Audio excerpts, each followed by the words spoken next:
नमस्कार साथियों, आज के सेशन में हम डिस्कस करेंगे अल कायदा के फाउंडर ओसामा बिन लादेन की बायोग्राफी।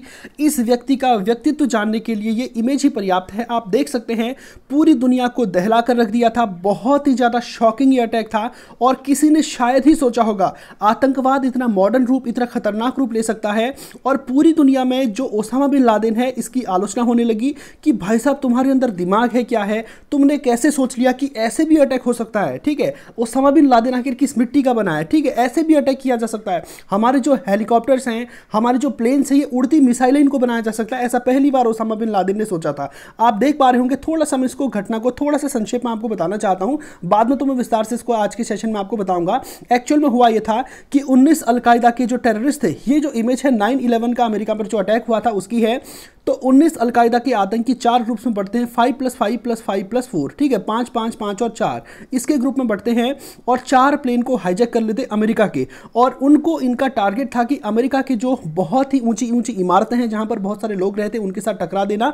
और इससे क्या होगा, प्लेन में जो पैसेंजर सवार है वो तो मरेंगे ही, साथ में बिल्डिंग्स भी कोलैप्स कर जाएंगी और बहुत बड़ा टेरर अटैक ही होगा। तो इस टेरर अटैक को अंजाम देने के लिए इन लोगों ने क्या किया, सबसे पहले सुबह के 8:45 में एक प्लेन यहाँ से आता है। ये जो बिल्डिंग आपको दिखाई दे रही है वर्ल्ड ट्रेड सेंटर की है और ये ऐतिहासिक इमारत है। पूरी दुनिया की सबसे ऊंची इमारत ये थी और यहाँ पर बहुत सारे लोग थे। एक प्लेन अचानक से आता है और सीधा इस वर्ल्ड ट्रेड सेंटर के नदर्न टावर के साथ टकरा जाता है। यहाँ पर बहुत ही बड़ा ब्लास्ट होता है और उस समय तक अमेरिका समझ नहीं पाया। अमेरिका की जो सिक्योरिटी एजेंसीज हैं हालांकि वो इसको लेती हैं एज ए टेरर अटैक, लेकिन जब जॉर्ज डब्ल्यू बुश को इसकी सूचना दी जाती है और वहाँ की इंटेलिजेंस एजेंसीज भी इस बात को लेकर श्योर नहीं थी कि हमारे ऊपर टेरर अटैक हुआ है, क्योंकि वो लोग सोच रहे थे, जॉर्ज डब्ल्यू बुश का भी अपने आप में ये कहना था कि हो सकता है जो पायलट है उसको नींद आ गई हो और टावर सीधा जाकर इस टावर पर टकरा गया हो प्लेन, और या फिर ऐसा भी हो सकता है कि पायलट को हार्ट अटैक आ गया हो या कुछ इस तरह की प्रॉब्लम आ गई हो कि पायलट का प्लेन से कंट्रोल खो गया हो और इस तरह से टकरा गया हो। लेकिन यह घटना 8:45 की थी। ठीक है, 8:45 की थी, लेकिन ठीक 9:03 में आप देख पा रहे हैं एक और प्लेन है, ये सीधा यहां पर जाकर टकराता है। और अब साफ हो गया है कि ये जानबूझकर किया गया है, ये अनजाने में कोई एक्सीडेंट नहीं है। तो यहां पर आप देख सकते हैं इतना बड़ा टेरर अटैक था। आप सोच सकते हैं कि जो फ्लाइट्स हैं इनको भी हाईजैक करके उड़ती हुई मिसाइल बनाया जा सकता है। ये पहली बार दुनिया में ओसामा बिन लादेन ने सोचा था और कितनी खतरनाक इसकी सोच थी, क्योंकि इसको मॉडर्न टेररिस्ट अटैक कहा गया और पूरी दुनिया शॉक्ड थी कि ऐसे भी लोगों को मारा जा सकता है। ठीक है, क्योंकि इससे पहले आमतौर पर अलकायदा या फिर कोई और जो आतंकी संगठन है ये आमतौर पर क्या करते थे, एक सुसाइड बॉम्बर को भेजेंगे जहां पर भीड़ भाड़ वाली जगह होगा, वहां पर बीच में वो सुसाइड बॉम्बर चला जाएगा उनके और वहां पर खुद को ब्लास्ट कर देगा। या फिर किसी मंदिर में कोई जो इनके इस्लाम के अलावा जो अन्य धार्मिक स्थल है वहां पर बॉम्ब रख देंगे, ट्रेन में बॉम्ब रख देंगे, स्कूल के बच्चों की बसों में बॉम्ब रख देंगे। तो इस तरह के कृत्य होते थे। पहली बार दुनिया ने देखा कि ऐसे भी लोगों को मारा जा सकता है।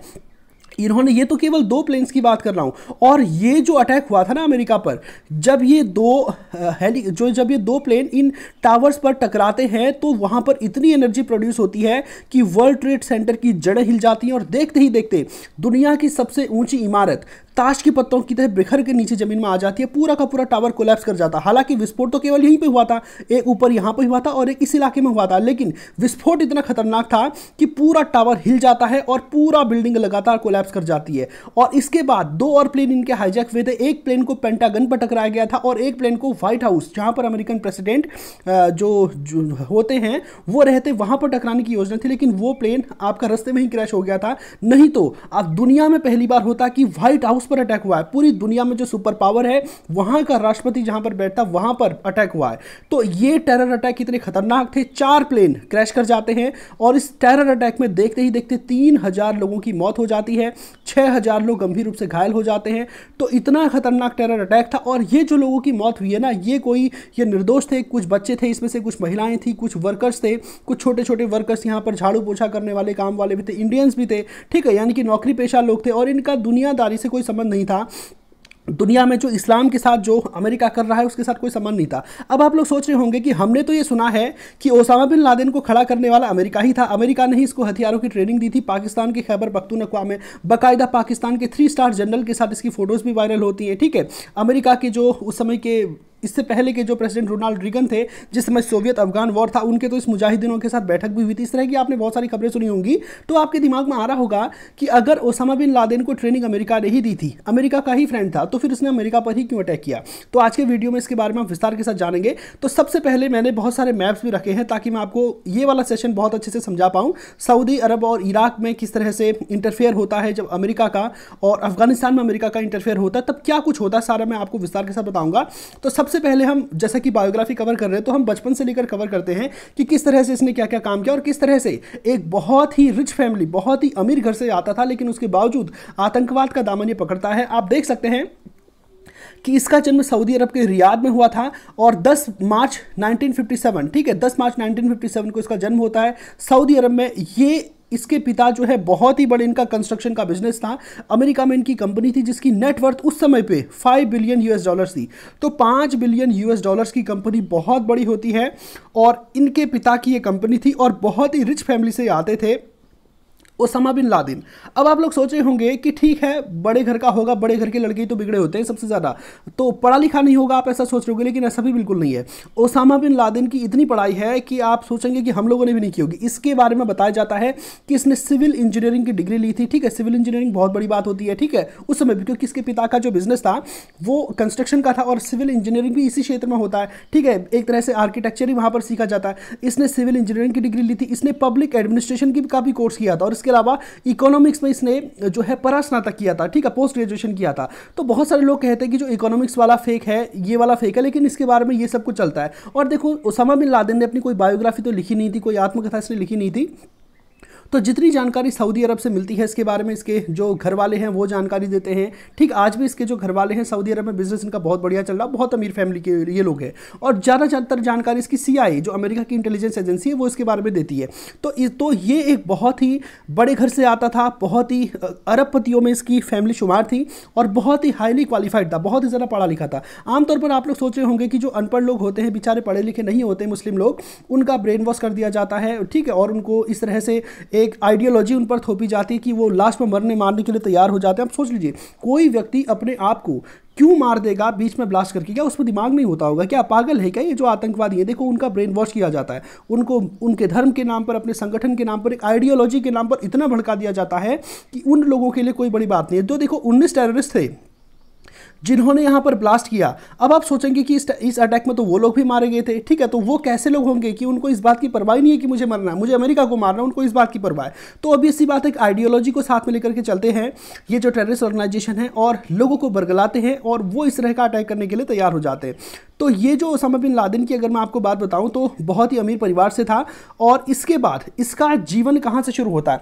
1979 तक तो ये पढ़ाई कर रहा था, जो सऊदी अरब में रहकर ये पढ़ाई कर रहा था। अब पाकिस्तान में भी इसने बहुत सारी पढ़ाई की, ठीक है। ओसामा बिन लादेन ने पाकिस्तान से भी पढ़ाई की है, सऊदी अरब में भी पढ़ाई की है, लेकिन एक ऐतिहासिक घटना होती है 1979 में। ये ऐतिहासिक घटना क्या होती है?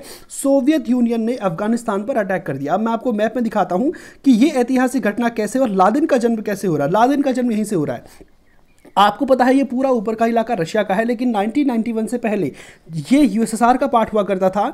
और आपको मैं दिखाना चाहता हूँ यूएसएसआर के बॉर्डर्स कहाँ तक थे। ये आपको इलाका दिख रहा होगा ना, पूरा यहाँ तक यूएसएसआर फैला हुआ था, ठीक है। यानी कि ये जो पूरा इलाका था, ये उस समय यूएसएसआर का हुआ करता था। कजाकिस्तान, किर्गिस्तान, तुर्कमेनिस्तान, ठीक है, उज्बेकिस्तान, ये सारे के सारे इलाके यूएसएसआर के हुआ करते थे। और अफगानिस्तान के साथ सीधा बॉर्डर यूएसएसआर का हुआ करता था। ईरान के साथ और अफगानिस्तान के साथ यूएसएसआर का बॉर्डर होता था। तो अफगानिस्तान में क्या था कि अमेरिका अफगानिस्तान में अपना प्रभुत्व बनाना चाहता था, यूएसएसआर भी अपना प्रभुत्व बनाना चाहता था। अब दोनों ही अपना प्रभुत्व बनाने के चलते यहां पर भिड़े हुए थे, ठीक है। अब किसी दिन मैं सोवियत अफगान वॉर पर एक विस्तृत वीडियो लाऊंगा, क्योंकि अगर मैं यहां पर इस चीज को कवर करने लगा तो ओसामा बिन लादेन की बायोग्राफी बहुत लंबी हो जाएगी। तो रशिया ने क्या इस अफगानिस्तान पर अटैक किया और देखते ही देखते इस पर कब्जा कर लिया और अपने समर्थित कम्युनिस्ट सरकार यहां पर बैठा दी। अब वो जो सरकार थी वो मॉडर्नाइजेशन कर रही थी वहां पर लगातार, ठीक है। यानी कि इस्लाम के जो बहुत सारे कठोर कायदे कानून थे उसको लिबरल कर रहे थे। यहाँ पर जो है जैसे महिलाएं थी उनके लिए बुरखा पहनना अनिवार्य नहीं रह गया था, वो बाजार जा सकती है, अकेली भी जा सकती है। यानी कि जो रिस्ट्रिक्शंस थी वो बहुत बड़ी तादाद में यहाँ पर कम हुई। अब अमेरिका वहां से एंट्री करता है। अमेरिका को पता है कि डायरेक्ट अगर मैं अटैक करूंगा अफगानिस्तान पर, रशियंस पर अटैक करूंगा तो ऑब्वियस सी बात है रशिया अमेरिका की वॉर वॉर छिड़ जाएगी, दोनों देशों के बीच पास में ऐसे ऐसे हथियार हैं कि दोनों देश एक दूसरे को मार डालेंगे। तो इसी को देखते हुए अमेरिका ने प्लान तैयार किया, क्यों ना अफगानिस्तान में बैठे हुए जो कट्टरपंथी हैं इनको हम सपोर्ट करें। अफगानिस्तान में जो कट्टरपंथी इस देश में बैठे हैं इनको उसने मुजाहिदीन नाम दिया, ठीक है। तो मुजाहिदीन को अमेरिका ने उसके बाद ट्रेनिंग दी, उनको बहुत सारे हथियार उपलब्ध कराए, उनको फाइनेंस किया और उन मुजाहिदीनों को भड़काया कि तुम्हारा धर्म भ्रष्ट हो रहा है, ये जो यूएसएसआर है इसने तुम्हारे यहाँ पर अटैक किया है, यहाँ पर जो सरकार है ये पूरी तरह से इस्लाम विरोधी है, इस्लाम की जो मूलभूत सिद्धांत है इनका उल्लंघन कर रही है, तुम्हारे पैगंबर ने, तुम्हारे अल्लाह ने जो तुमको शिक्षाएं दी हैं इसका उल्लंघन कर रही है। और यहाँ के लोग भड़क जाते हैं, ठीक है। यहाँ के लोग भड़क अभी नहीं जाते, पहले से ही भड़के हुए थे बहुत सारे जो कट्टरपंथी थे कि यार तुम क्या कर रहे हो, इस्लाम में लिखा है कि महिला अकेले नहीं जा सकती, बिना बुरखे के वो नहीं हो सकती है खड़े, ठीक है, तो तुम लोग ये क्या कर रहे हो। और एक बात अगर मैं आपको बताऊं, इस समय का जो ये था ना, भारत से भी ज़्यादा मॉडर्न अफगानिस्तान हो गया था। आप देख पाएंगे इस समय जो लोग थे, यूरोपियन लोग थे, वो सीधा यहाँ होते हुए, सीधा टर्की होते हुए इस तरह से यहाँ पर अफगानिस्तान में घूमने के लिए आते थे। इन लोगों को देखकर, यूरोप की महिलाओं को देखकर वहाँ की भी महिलाएं उस तरह के कपड़े पहनना पसंद करती थी। तो इस समय अफगानिस्तान बहुत ज़्यादा मॉडर्न हो चुका था और इनके पास पैसा भी बहुत अच्छा खासा आ रहा था जब इन पर अटैक हुआ था। तो यहाँ पर अमेरिका क्या करता है, यहाँ पर जो मुजाहिदीन थे, जो कट्टरपंथी थे, इनको भड़काता है। और ऑब्वियस सी बात है कि इसमें हेल्प कौन करेगा, पाकिस्तान। तो ओसामा बिन लादेन के बारे में ये भी कहा जाता है कि पाकिस्तान में इसका बहुत ज़्यादा आना जाना था और पाकिस्तान के जो 3 स्टार मेजर जनरल होते हैं, जो बड़े बड़े आर्मी के ऑफिसर्स होते हैं, बाकायदा आपको यकीन नहीं आएगा, परवेज़ मुशर्रफ ने ओसामा बिन लादेन को अपना हीरो बताया। परवेज़ मुशर्रफ आज भी कहते हैं ओसामा बिन लादेन मेरा हीरो है, 9/11 के अटैक के बाद भी कहते हैं। पाकिस्तान के प्राइम मिनिस्टर इमरान खान अपने सदन पर बैठकर कहते हैं कि ओसामा बिन लादेन तो एक मार्टियर था, एक शहीद था। ओसामा बिन लादेन को पाकिस्तान में आतंकी नहीं माना जाता, आखिर में लास्ट में वो मिलता पाकिस्तान में, ये वहीं पर वो मारा जाता है, ठीक है। तो पाकिस्तान का बहुत सारा ऋण इस ओसामा बिन लादेन के ऊपर था। तो ये अब देखो, आप सोच रहे होंगे कि इसमें ओसामा बिन लादेन कहाँ से आ गया। देखो, अभी तक अलकायदा जैसा आतंकी संगठन बना ही नहीं था। 1979 में ये अपनी पढ़ाई करता है, अभी तक ये आतंकी नहीं है, ठीक है। तो जब अफगानिस्तान में देखता है कि इस्लाम का उल्लंघन रशिया कर रहा है, तो ये भी इन मुजाहिदीनों का सपोर्ट करने के लिए अफगानिस्तान आ जाता है। इसके बाद अफगानिस्तान में एक वॉर छिड़ जाती है रशिया और इन मुजाहिदीनों के बीच में, और मुजाहिदीनों की अगवानी में सबसे आगे था ओसामा बिन लादेन, ठीक है। ओसामा बिन लादेन सबसे आगे था और यहाँ पर पाकिस्तान का जो खैबर पख्तूनख्वा प्रांत है, यहाँ पर बाकायदा इन मुजाहिदीनों को यहाँ से लाया जाता था, इनको यहाँ पर ट्रेनिंग दी जाती थी, 1-1.5 साल का प्रशिक्षण देते थे और उसके बाद उनको अफगानिस्तान में सोवियत से लड़ने के लिए भेज देते थे। और ये मुजाहिदीन थे, मैं आपको बताऊँ, देखो रशिया क्या था, यूएसएसआर क्या था, उस समय एक बहुत ही विकसित देश था, वहाँ के सैनिकों में वो दम नहीं था। ये जो यहाँ के मुजाहिदीन थे ना, ये गांवों के रहने वाले थे, ऊंची ऊंची पहाड़ों 2-2, 3-3 दिन तक चलने का इनके पास एक्सपीरियंस था। अफगानिस्तान में सड़कें नहीं थी, अगर थी तो बहुत ही संकरी थी और बहुत ही ऊंचाई पर ये लोग बैठे रहते थे। तो इन अफगान के जो ये थे, ये बहुत ही लड़ाकू और बहादुर लोग थे, ठीक है। इन लोगों ने यूएसएसआर को इतने, उसकी सेना को इतना ज़्यादा नुकसान पहुँचाया, छक्के छुड़ा दी यूएसएसआर की सेना के, बहुत सारे यूएसएसआर के सैनिक अफगानिस्तान में शहीद हो गए। और इस सब का नेतृत्व करने वाला बंदा था ओसामा बिन लादेन, जिसको खुद फाइनेंस अमेरिका कर रहा था, ठीक। अभी तक अलकायदा का संगठन बना लिए। तो 1979 में रशिया का यहां पर अटैक होता है और 1989 तक आते आते रशिया समझ चुका है कि मैं अफगानिस्तान को कंट्रोल नहीं कर पाऊंगा। तो अफगानिस्तान के जो लड़ाके थे, मुजाहिदीन थे, वो इतने बहादुर थे कि इन्होंने रशियन फोर्सेस के छक्के छुड़ा दिए और नतीजा हुआ कि 1989 में अफगानिस्तान छोड़कर रशियन की फोर्सेज जो है अमेरिका चली, अपने वापस लौट जाती है और अफगानिस्तान एक बार फिर से आजाद हो जाता है। तो 10 साल रशिया ने बहुतेरे प्रयास किए अफगानिस्तान को मैं कैसे कंट्रोल कर लूं, इसके बॉम्ब है, फाइटर जेट से, इन सबको उड़ा देते थे। अमेरिका ने सोचे इन आतंकवादियों को अपनी स्ट्रिंगर मिसाइल तक दे दी थी। स्ट्रिंगर मिसाइल क्या होती है, जो ऊपर हवा में ऑब्जेक्ट चल रहे हैं इनको गिराने के लिए होती है, क्योंकि स्ट्रिंगर मिसाइल से जो रॉकेट निकलता है वो जो इंजन की गर्मी है उसको सूंघते हुए जाता है, यानी कि अगर आप किसी टारगेट को हिट करो तो वो स्ट्रिंगर मिसाइल हिट करके ही आते हैं। तो बहुत सारे रशिया के जो हेलीकॉप्टर्स थे वो इन लोगों ने नष्ट कर दिए और इतना रशिया को नुकसान पहुंचाया कि रशिया को फाइनली 1989 में अफगानिस्तान छोड़ करके जाना पड़ता है और रशिया की बहुत बड़ी हार होती है और अमेरिका की यहाँ पर जीत होती है। अभी तक आप सोचेंगे ओसामा बिन लादेन एक हीरो था। जब ओसामा बिन लादेन अफगानिस्तान से जाता है अपने गृह मुल्क जो सऊदी अरब, यहां पर आप देख पा रहे होंगे, अभी मैं मैप में दिखाऊंगा, ठीक है, यहां पर आप सऊदी अरब देख पा रहे होंगे, ठीक है।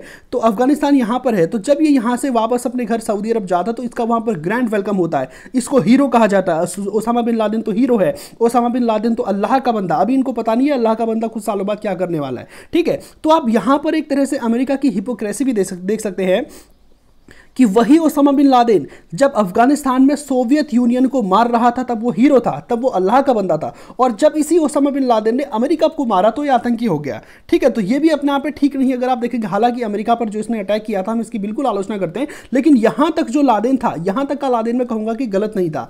इसके बाद अफगानिस्तान ने जब मिडिल ईस्ट पर एंटर करना शुरू किया तब से ओसामा बिन लादेन की नीतियां बदल जाती है। तो उम्मीद करता हूं कि यहां तक की बातें आप ठीक से समझ पाए होंगे कि किस तरह से ओसामा बिन लादेन आज तक हीरो है। ठीक है, तो अभी जब ये सऊदी अरब लौटा था हीरो है। अब सऊदी अरब लौटने के बाद क्या होता है, इसका फैमिली बिजनेस यहाँ पर बहुत अच्छा खासा चल रहा था, ये अपना फैमिली बिजनेस यहाँ पर चलाता है। लेकिन मैं बता चुका हूँ कि ओसामा बिन लादेन जो था ये गलत को गलत कहने वाला बंदा था। इसने यहाँ पर क्या किया, यहाँ की जो मोनार्की थी इसको अपोज करना शुरू किया। यहाँ पर आप जानते हैं कोई डेमोक्रेसी इत्यादि तो थी नहीं। ठीक है, तो जो सऊदी अरब था वहाँ पर किंग का शासन था। यहाँ का जो राजा था वो कुछ बहुत, अब देखो जो राजा होते हैं इनका एटीट्यूड आमतौर पर यही होता है कि अहंकार होता है, कूट कूट करके घमंड भरा रहता है, और अपने अहंकार में लोग बहुत सारे ऐसे कृत्य करते हैं जो नैतिकता के विरुद्ध होता है। तो ओसामा बिन लादेन क्या करने लगा, जमकर सऊदी के किंग की आलोचना करने लगा। सऊदी अरब में जो मोनार्की जो राजशाही है उसकी जमकर आलोचना करने लगा। ठीक है, और दूसरा इसी समय एक बहुत ही खतरनाक घटना घटती है। मैं आपको बता दूं, देखो ये जितने भी आतंकी संगठन है ना, आईसिस है, बगदादी है, ओसामा बिन लादेन है, अलकायदा, ये सब अमेरिका ने खड़े किए। ठीक है, और ये जो इराक आपको यहां पर देखने को मिल रहा होगा, यहां पर सद्दाम हुसैन था। इस सद्दाम हुसैन को खड़ा करने वाला भी अमेरिका ही था। बाद में इसने केमिकल हथियारों का आरोप लगाकर इस इराक पर इन्वेड किया, तो ये करने वाला अमेरिका था। अब यहां पर क्या होता है कि इस इराक ने यहां पर छोटू सा कंट्री आपको दिख रहा होगा, इसका नाम है कुवैत, इस कुवैत पर अटैक कर दिया। और जब इराक ने कुवैत पर अटैक कर दिया तो अमेरिका ने सद्दाम हुसैन का सीधा विरोध किया। सऊदी अरब भी डर गया था कि कहीं इराक हमारे ऊपर अटैक न कर दे। अब सऊदी अरब को आवश्यकता थी अमेरिकन फोर्सेस की, तो अमेरिकी सेनाएं अब इराक पर अटैक करना चाहती हैं। अब देखो इराक पर अटैक करेंगी तो जाएंगी कहां से, यहां पर सीरिया है, ये सब है, तो यहां से जाना तो संभव नहीं है क्योंकि अमेरिका तो नीचे है, यहां के रास्ते में अपनी सेना कहां से लाएगा, पॉसिबल ही नहीं है। तो अमेरिका क्या करेगा, जो अटलांटिक महासागर है वहां से अपनी सेनाएं लाएगा इस अरब सागर में, और ऑब्वियस सी बात है कि सऊदी अरब होते हुए तो इराक पर कब्जा करेगा। तो सऊदी अरब बहुत ही इंपॉर्टेंट जगह हो गई थी अमेरिका के लिए कि अमेरिकी सेनाएं सऊदी अरब में एंटर करेंगी। ठीक है, और सऊदी अरब से होते हुए इराक पर अटैक करेंगी। तो अब जब अमेरिका की जो सेना है ये सऊदी अरब में एंटर करती है, तो ओसामा बिन लादेन जो पहले से सऊदी की आलोचना कर रहा था अब वो ज़्यादा आलोचना करने लगा। क्यों आलोचना करने लग गया, क्योंकि सऊदी अरब की जो दो होली प्लेसेस है मक्का और मदीना, आप जानते हैं यहाँ पर भी अमेरिकी सेना जाने लगी। तो जब अमेरिकी सेना जाने लगी तो इस्लाम का मूलभूत सिद्धांत है कि जो हिंसा है इससे आपको दूर रखना है। हालांकि जो उग्रवादी संगठन है उन्होंने सबको बदनाम करके रख दिया है पूरी तरह से, तो ओसामा बिन लादेन लास्ट में इसी का अपोज करता है। तो जो ओसामा बिन लादेन है वो चाहता था कि जो मक्का और मदीना इनके दो पवित्र तीर्थ स्थल है, इनके ऊपर से अमेरिका के हेलीकॉप्टर उड़ते थे। अमेरिका की सेनाएं जूते पहन करके अपने मिलिट्री इक्विपमेंट्स के साथ यहां से रवाना होती है। तो ओसामा बिन लादेन इसका विरोध करता है और सऊदी अरब के जो एक्सट्रीमिस्ट हैं उनको भड़काना शुरू करता है कि अमेरिकन को यहां से खदेड़ दो, ये लोग हमारे मक्का और ये लोग हमारा धर्म भ्रष्ट कर रहे हैं, मक्का मदीना जैसे पवित्र तीर्थ स्थल जो हमारे हैं यहां से लोग जा रहे हैं। तो सऊदी अरब की राजशाही से नाराज होती है और 1991 में इसको सऊदी अरब से निकाल दिया जाता है। तो आप सोच रहे होंगे कि 1989 ठीक आज से 3 साल पहले इसको सऊदी अरब में हीरो बोला गया, अल्लाह का बंदा बोला गया। ठीक है, तो 1990 में जब इराक के साथ संघर्ष होता तो ये इतनी आलोचना अमेरिकन की करता है, अपने यहाँ के एक्सट्रीमिस्ट को भड़काना शुरू करता है कि हमारे जो होली प्लेसेस है मक्का मदीना उन पर इन लोगों ने कब्जा कर लिया है। ठीक है, जो पवित्र तीर्थ स्थल है वहां पर ये लोग फाइटर प्लेन ले जा रहे हैं, हथियार ले जा रहे हैं, टैंक ले जा रहे हैं। तो यहाँ पर ये नाराज हो जाता है। और इसके अलावा मैं आपको बात बताऊं इसकी नाराजगी की, तो यहां पर जो ये वाला इलाका है इजराइल और फिलिस्तीन संघर्ष में अमेरिका हमेशा इजराइल का साथ देता है, जबकि ओसामा बिन लादेन चाहता था कि इजराइल फिलिस्तीन पर जाति कर रहा है, अपने अगल बगल के मुस्लिम देशों पर अटैक कर रहा है, तो इसका विरोध किया जाए। और भी बहुत सारे दुनिया के देश हैं जहां पर अमेरिका ने जो है इस्लाम के विरुद्ध काम किया। ठीक है, ईरान में किस तरह से अमेरिका को मुंह की खानी पड़ती है इसकी वीडियो कभी मैं आपको अलग से सुनाऊंगा। तो इसके बाद ओसामा बिन लादेन क्या करता है, सऊदी अरब से वो चला जाता है अफगानिस्तान, और अफगानिस्तान के बाद आप यहाँ पर सूडान देख पा रहे होंगे। ठीक है, सऊदी अरब के ठीक बगल में ये सूडान चला जाता है। और सूडान में आजकल आपको पता है यहाँ पर गृह युद्ध चल रहा है। ये वही सूडान है जहाँ पर आर्मी और पैरामिलिट्री फोर्सेज आपस में भिड़ी हुई है। मैंने एक विस्तृत वीडियो इस पर बनाया भी था। तो ये उसके बाद सूडान चला जाता है, और सूडान में अभी तक ये आतंकी अभी तक भी नहीं बना है। ठीक, अभी तक ये अमेरिका का आलोचक रहा है, बेशक अमेरिका की जमकर आलोचना करता है, लेकिन अभी ये क्या करता है, अपना फैमिली बिजनेस यहाँ पर शुरू करता है। यहाँ पर ये अपनी कंपनी खोलता है आर्किटेक्चर वाली, ठीक है, कंस्ट्रक्शन का बिजनेस शुरू करता है, और यहाँ पर ये मिलियंस ऑफ डॉलर कमाता है। ठीक है, अब देखो सूडान में रहकर जब ये सऊदी अरब की और अमेरिका की आलोचना करता है तो सऊदी अरब की सरकार और अमेरिका की सरकार सूडान की सरकार को धमकाती है कि ये जो ओसामा बिन लादेन यहां पर है इसको यहां से निकालो। ठीक है, तो यहां पर क्या होता है कि सूडान से इसको निर्वासित कर दिया जाता है। इसने जितने पैसे कमाए थे वो इसके जब्त कर लिए जाते हैं, और इसके अलावा और भी बहुत कुछ होता। अब आप एक इंटरेस्टिंग बात आप देखेंगे कि जो मुजाहिदीन अफगानिस्तान में सोवियत के खिलाफ लड़ रहे थे, जो वीर थे, बहादुर जिनको कहा जा रहा था, जब ओसामा बिन लादेन सूडान में अपनी कंपनी खोलता है तो वो लड़ाके यहाँ पर आकर मजदूर हो गए, वो लड़ाके यहाँ पर आकर लेबरी करने लगे यहाँ पर ओसामा बिन लादेन के लिए। ठीक है, तो यहाँ पर ऐसा नहीं कि ओसामा बिन लादेन यहाँ पर फेल हुआ था, उसने बहुत ही ज़्यादा पैसे कमाए, लेकिन मैं आपको बता चुका हूँ कि अमेरिका और सऊदी अरब के दबाव में सूडान झुक गया और सूडान ने जो है इसको अपने देश से निकाल दिया, इसकी सारी संपत्ति यहाँ पर कब्जा कर लिया। और आपको मैं बता दूं कि 1996 में फाइनली जो ओसामा बिन लादेन है ये अफगानिस्तान पहुंचता है। आपको मैं थोड़ा सा अफगानिस्तान की पिक्चर्स, ठीक है, तो यहां से भाग करके फाइनली ओसामा बिन लादेन से अफगानिस्तान में वापस आता है और 1996 का वो दौर था, ठीक है, जब सूडान में था, जब सूडान से इसको निकाला गया तो ओसामा बिन लादेन ने ठान ली कि बेटा अमेरिका अब मैं तुझको नहीं छोड़ूंगा, आप देख लेंगे तुझे और अब तुझ पर मैं अटैक करूंगा, इतना जोरदार अटैक करूंगा कि तुमने कभी सोचा नहीं होगा। तो ओसामा बिन लादेन को जब सूडान से निकाला गया अमेरिका के दबाव में आके, तो बहुत ही नाराज था और अमेरिका को सबक सिखाना चाहता था, लेकिन अमेरिका तो सुपर पावर है, उस पर तो अटैक करना पॉसिबल ही नहीं है। ठीक है, तो अब ये बैठा था अफगानिस्तान में और प्लानिंग कर रहा था कि किसी तरह से मैं अटैक करूं। तो इस समय ये क्या होता है कि 1996 का दौर था, 1998 में सबसे पहला अटैक करता है। अब ये टारगेट करता है कि जो इस्लामिक देश हैं वहां पर अमेरिका की एम्बेसी होती है। देखिए बहुत सारे जिन देशों के बीच में कूटनीतिक संबंध होते हैं ना, वो देश क्या करते हैं, एक दूसरे देशों के बीच पे एम्बेसी खोल देते हैं अपनी, वहां पर उनके दूतावास होते हैं जो उन दोनों सरकारों के बीच में मध्यस्थ का काम करते हैं। तो ये इसने क्या प्लान बनाया कि अमेरिकन एम्बेसी जो पूरी दुनिया के अलग अलग देशों में, इन पर अटैक करूंगा। तो 1998 में ये सबसे पहला अटैक करता है तंजानिया और केनिया की एम्बेसी के ऊपर। ये क्या करता है कि अपने लड़ाकों को भेजता है, एक ट्रक इनकी एम्बेसी के बाहर पे पार्क कर देता है और वो ट्रक को छोड़ करके आतंकी भाग जाएगा और थोड़ी देर में उसको ब्लास्ट कर देता है और लगभग 200-300 लोग एक एम्बेसी में मारे गए। ऐसे ही 200-300 लोग एक एम्बेसी में मारे गए। और ये जब अटैक होता है तब ओसामा बिन लादेन को डिक्लेयर कर जाता है कि ये क्या है, एक वैश्विक आतंकी है, ठीक है। और यहां से Osama bin Laden top 10 hit list में आ जाता है अमेरिका की। तो CIA की टॉप लिस्ट में यहां पर आ जाता है, टॉप 10 में इसको रखा जाता है कि ओसामा बिन लादेन को अब क्या करना है, मारना है, खत्म करना है। और इस समय आप जानते हैं अफगानिस्तान में किसका रूल था, तालिबान का। वही तालिबान जिसको खुद अमेरिका ने पैदा किया था, आज वही अफगानिस्तान पर रूल कर रहा है, आज भी वही रूल कर रहा है। अमेरिकी फोर्सेस वहां से जा चुकी हैं। तो 1996 से लेकर 2001 तक ये अफगानिस्तान में तालिबान का रूल था। और तालिबान को हेल्प किसने की थी अफगानिस्तान से, ये सोवियत यूनियन के सैनिकों को भगाने में, तो वो अलकायदा ने, सॉरी वो इसने की थी, ओसामा बिन लादेन ने की थी। और देखो ओसामा बिन लादेन ने 1988 में अलकायदा का भी गठन कर लिया था, ठीक है, अलकायदा का गठन 1988 में हो चुका। लेकिन उस समय का जो अलकायदा था वो ऐसा नहीं था। अलकायदा का मतलब होता, अल का मतलब है अल्लाह, कायदा का मतलब है वाणी।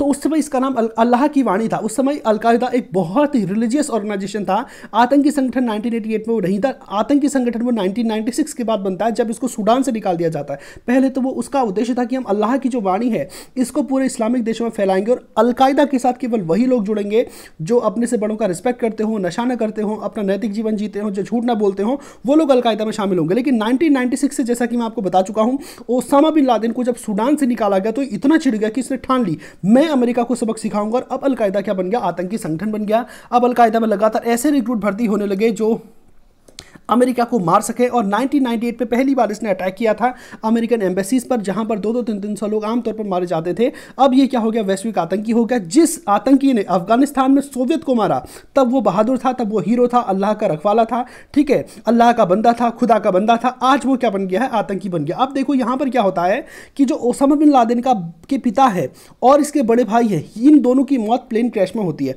तो कहीं ना कहीं ओसामा बिन लादेन के दिमाग में ये बात पहले से थी कि जो प्लेन होते हैं ना, इसमें इतना ज़्यादा फ्यूल होता है कि अगर इस पर आग लग गई तो किसी बम से कम नहीं है, किसी उड़ती हुई मिसाइल से कम नहीं, जो खतरनाक मिसाइल होते हैं इनसे कम नहीं है।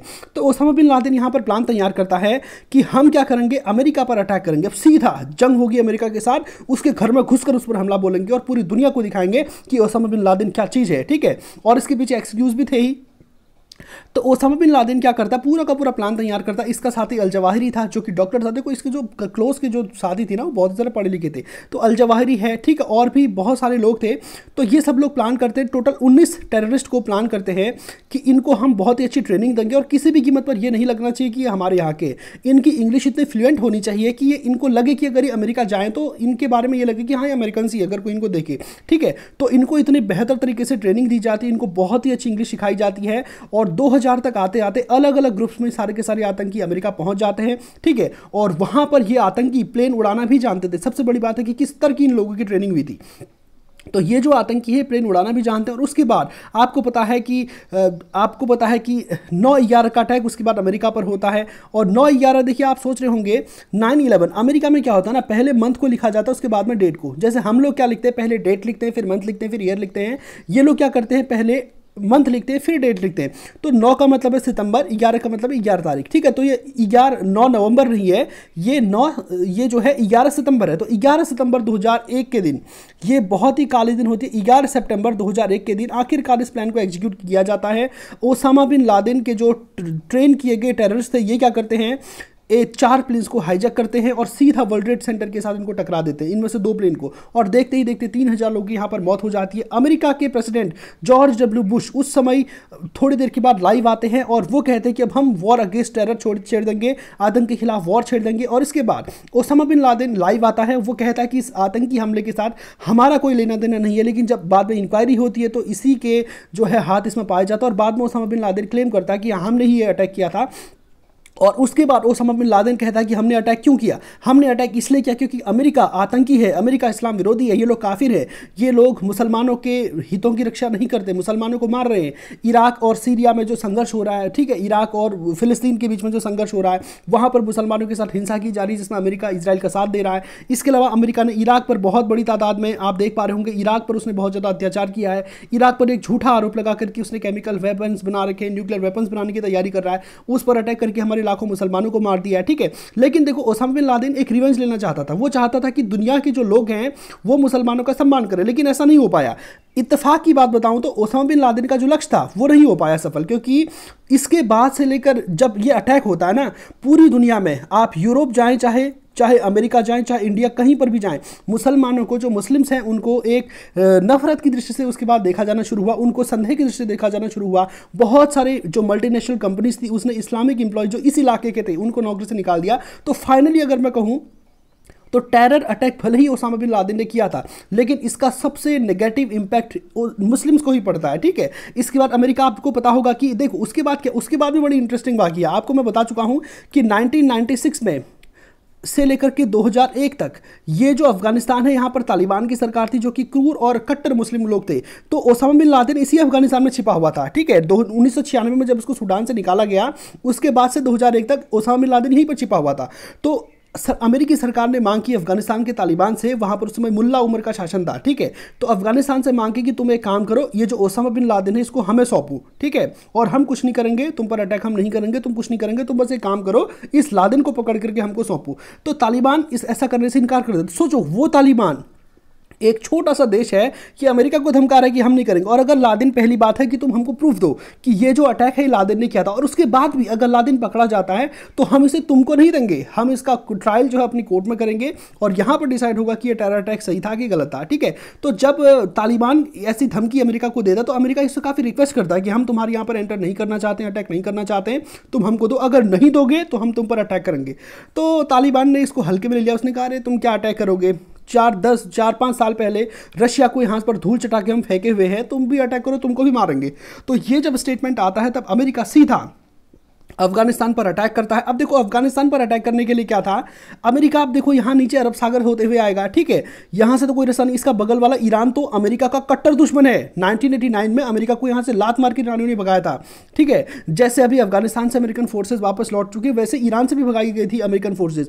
तो ये वाला जो अफगानिस्तान का इलाका है, यहाँ पर अटैक करने के लिए पाकिस्तान की जरूरत थी, ठीक है, क्योंकि जो अमेरिकन फोर्सेज थी अरेबियन सी होते हुए इस तरह से पाकिस्तान होते हुए यहाँ पर अटैक करेंगी। तो यहाँ पर पाकिस्तान का बहुत बड़ा रोल था। अब पाकिस्तान का भी हिपोक्रेसी देखिए, वो एक तरफ तो इन आतंकियों को सपोर्ट कर रहा है, दूसरी तरफ पाकिस्तान के जो नेवल बेसिस हैं और अपनी जमीन का इस्तेमाल करने दे रहा है अफगानिस्तान पर अटैक करने के लिए, ठीक है।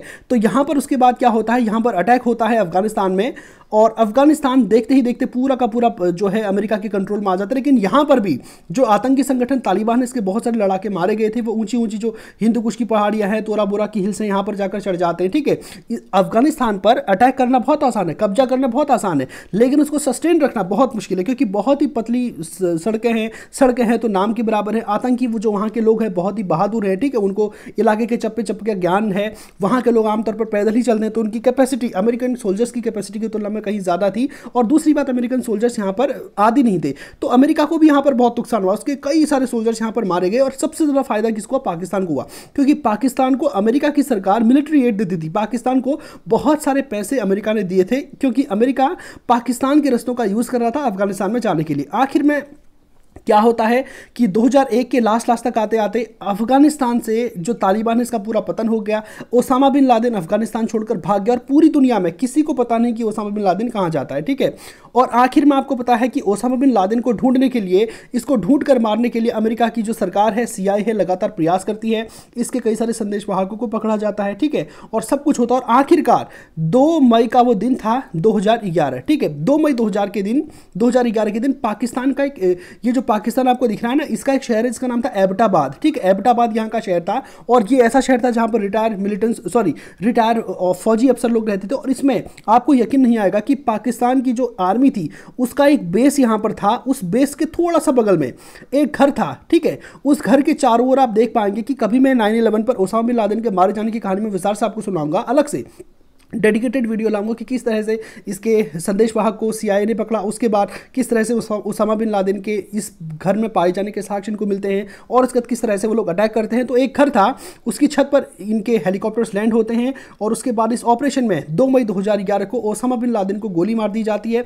अमेरिकन फोर्सेज अफगानिस्तान से यहाँ जाती हैं, फिर वापस चली जाती हैं, और इस तरह से ओसामा बिन लादेन का खात्मा किया था। इस ऑपरेशन का नाम Neptune Spear, operation Neptune Spear रखा था अमेरिका ने। और ओसामा बिन लादेन मारा जाता है पाकिस्तान में, और पूरी दुनिया में पाकिस्तान का साफ हो गया कि भाई साहब ये पाकिस्तान जो है आतंकियों का निर्यात करता है। जितने भी आतंकी हैं इन सबको ट्रेनिंग, इन सबको प्रशिक्षण हमारा पड़ोसी देश पाकिस्तान करता है। और कश्मीर के जो हालात है इसके लिए पाकिस्तान ही रिस्पॉन्सिबल है। तो सोचिए, ऐसा पाकिस्तान है जो अमेरिका को एक तरफ तो हेल्प कर रहा है अफगानिस्तान में आतंकियों को मिटाने के लिए, दूसरा उसी के सरगना को अपने एबटाबाद में छिपा कर बैठा है। अपने आर्मी का जो यहाँ का मुख्यालय नहीं कहेंगे, आर्मी का पूरा एक बेस था, इसी के ठीक बगल में ओसामा बिन लादेन। सोचो, पाकिस्तान की आर्मी के बेस के बगल के घर में ओसामा बिन लादेन रह रहा है। तो ये बात अपने आप में थी, और पाकिस्तान की पूरी इंटरनेशनल बेइज्जती होती है, तुम्हारे घर में घुसकर आतंकी को मारा, तो क्या इमेज है तुम्हारी, ठीक है। तो इस तरह का अटैक होता है। और उम्मीद करता हूं कि आज के सेशन में जो बातें मैंने आपको ओसामा बिन लादेन के बारे में बताई हैं आप ठीक से समझ पाए होंगे। तो एक ऐसा टेरर अटैक करने वाला, दुनिया में बहुत ही पढ़ा लिखा था, बहुत ही पैसे वाले घर से आता था, लेकिन उसके बावजूद एक आतंकी बनता है और उसकी इस तरह से दर्दनाक मौत होती है, ठीक है। 3000 अमेरिकी नागरिकों की मौत का जिम्मेदार ये व्यक्ति है, ठीक है। इसके अलावा एम्बेसी पर अटैक्स और भी हुए थे, और भी यूरोप पर बहुत सारे अटैक्स हुए थे। तो आज के सेशन को यहीं पे समाप्त करते हैं। चैनल पर नए हैं तो चैनल को सब्सक्राइब कर लें। तो धन्यवाद।